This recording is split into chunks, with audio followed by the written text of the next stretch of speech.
Assalamualaikum warahmatullahi wabarakatuh. Apa kabar sahabat-sahabatku? Semoga sehat selalu, bahagia bersama dengan keluarga. Kali ini sahabat, setelah keluar dari bandara I Gusti Ngurah Rai Bali, kita akan menuju tol, jembatan tol ya Bali sahabat-sahabatku ya, dan kita akan mengikuti jalur-jalur sesuai dengan jadwal. Oke sahabat-sahabatku, mari kita ikuti. Di Bali apapun harganya bisa 10 kali lipat Bapak Ibu. Kalau di Makassar atau Maros mungkin kalau gratis, di Bali bisa biayanya 5.000, bisa 10.000 tergantung tempatnya. Ya, kalau di bandara gratis, kalau masuk objek banyak. Makanya siapkan uang kecil, karena kalau nggak ada ribuan, ya 10.000 pakai bayar di bahaya nih, habis uangnya. Biasanya merasa kehabisan uang itu pakai toilet biasanya. Nah, jadi kalau bisa toiletnya jarang-jarang aja, biar nggak bayar toilet. Tetapi kalau tahan bahaya, jadi sial itu. Makanya kalau tidak keren namanya buang sial. Kenapa sial? Kalau tahan bisa jadi batu. Makanya buang sial istilahnya Bapak Ibu. Nah sebelumnya mohon maaf Bapak Ibu, dari perjalanan agak lumayan jauh, mungkin karena sudah 1 jam lebih Bapak Ibu di atas pesawat duduk, mungkin dengkulnya sakit. Tadi saja saya ajak jalan-jalan itu dari pintu keluar sampai ke bus ke Melingan Bandara Ngurah Rai Bapak Ibu, dalam kondisi renovasi, pembenahan supaya lebih cantik, lebih indah. Dan juga pada saat musim liburan Excelsior akhir tahun ataupun bulan musim panas sekarang ini, supaya wisatawan yang datang ke Bali dijemput oleh kendaraannya tidak bingung cari parkiran, utama sopir-sopirnya. Karena di Bali walaupun seberapa dibikin parkiran tetap akan penuh, karena semakin banyaknya juga orang yang mencoba cari rezeki di Bali dengan cara menjadi driver, mungkin jadi guide dan sebagainya. Utama driver kalau ke bandara pasti kan butuhkan parkir. Kalau banyak yang mencoba mencari rezeki ke bandara dengan bawa mobilnya pasti butuh parkiran. Belum lagi mereka udah punya bookingan, bisa nggak dapat parkir. Ya, sehingga inilah yang membuat PR dari Angkasa Pura Bali yang kedua untuk membenahi bandaranya, dan sekarang pembangunan bandara itu dengan mungkin jalan keluar langsung parkiran biar tidak jalan jauh kan tadi. Nah Bapak Ibu, selama di Pulau Bali saya akan menemani Bapak Ibu. Mohon maaf, saya bukan seorang dosen, karena dosen bukan di sebabnya biasa di kampus. Saya bukan guru, karena saya bukan di sekolah juga. Karena seorang pembantu sebagai pelaksana yang diberikan wewenang oleh pemerintah menemani wisatawan yang datang ke Bali. Kenapa saya bilang boleh atau berwenang, itu ada identitasnya. Seperti saya, mohon maaf izin, ini ada lisensinya, izin yang dikeluarkan oleh dinas pariwisata melalui dinas perizinan, di mana setiap pemandu wisata ataupun seorang guide di Bali itu wajib membawa kartu identitas atau lisen. Karena kalau saya tidak menggunakan lisensi, ketangkap pada sweeping dendanya 50 juta. Bukan dipilih langsung sudah di depan. Kalau nggak ada ya masuk penjara. Sama juga rombongan pakai bus apabila tidak menggunakan pemandu juga sama dendanya. Dan travel juga akan kena. Maka dari itulah Bapak Ibu di Bali diberikan pelayanan plus, pokoknya plus pokoknya di Bali. Karena kalau di Bali kalau nggak plus bukanlah Bali. Plus macet. Pokoknya plus pokoknya, yang lainnya silakan Bapak Ibu artikan sendiri. Nah jadi Bapak udah senyum Pak. Berarti Bapaknya udah arahnya udah mau tidur nih. Oh belum ya. Hati-hati selama di Pulau Bali, jangan tidur dulu Pak. Karena semalam di Bali kan orang Bali ada keyakinan jangan tidur pada saat hari-hari tertentu, pada jam-jam tertentu, contohnya jam 12 siang, pada saat maghrib jangan tidur. Kenapa? Kalau tidur nanti bangun bisa mencret. Loh kok bisa mencret? Karena akan diganggu sama Budokolo. Siapa tuh Budokolo? Kalau dalam Arab itu kayak setan. Di Bali namanya Budokolo, yang suka mengganggu manusia, bikin manusia itu males, bikin manusia itu emosi, marah, tersinggung,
mungkin Pak.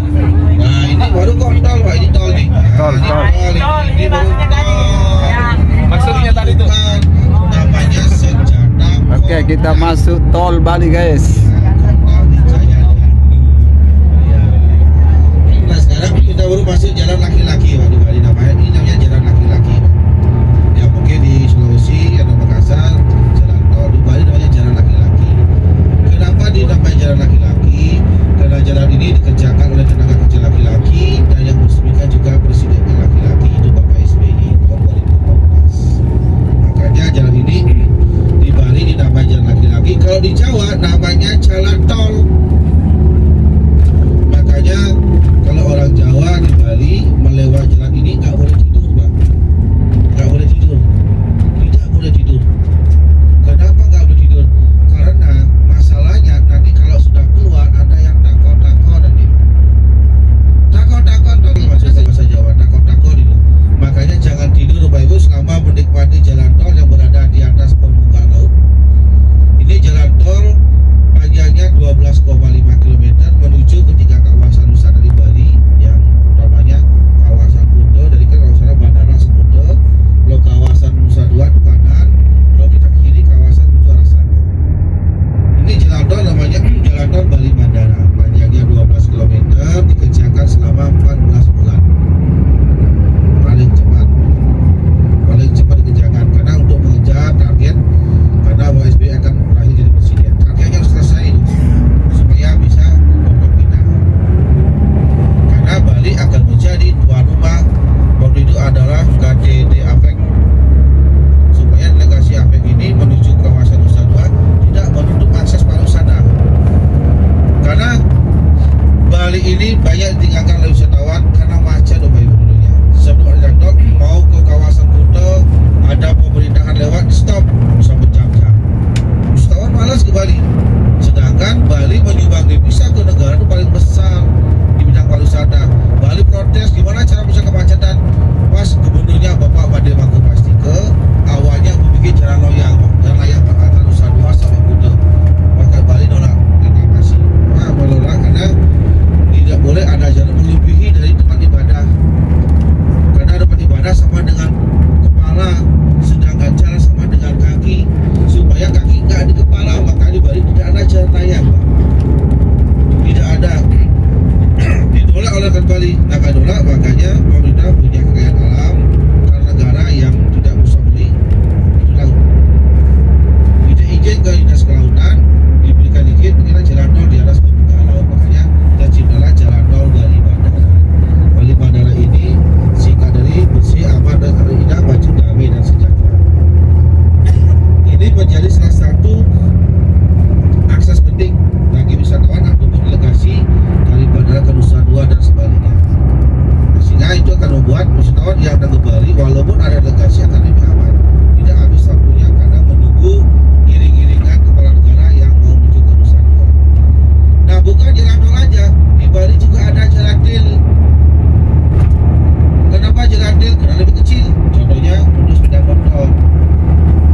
Nah yang besar namanya jalan tol. Untuk mobil, untuk truk namanya jalan tol. Sedangkan untuk sepeda motor namanya Susi, Santi ya. Masih perempuan itu. Lagi-lagi ya biasanya kalau di Bali Susile, Sudire, Subagio, Sugiharte, kalau Jawa Susilo, Subagio. Sokolo itu skala Pak. Itu. Kalau Sokolo itu artinya gini Pak, petaka Pak. Skala itu dia sial Pak. Sokolonya. Sokolo di Bali kita ada seksara itu. Petaka itu. Iya baik Bapak Ibu. Nah inilah kita udah keluar dari jalan tol ini. Kalau Bapak Ibu dari Makassar naik kapal. Oke guys, keluar dari jalan tol. Di Pelabuhan Benoa.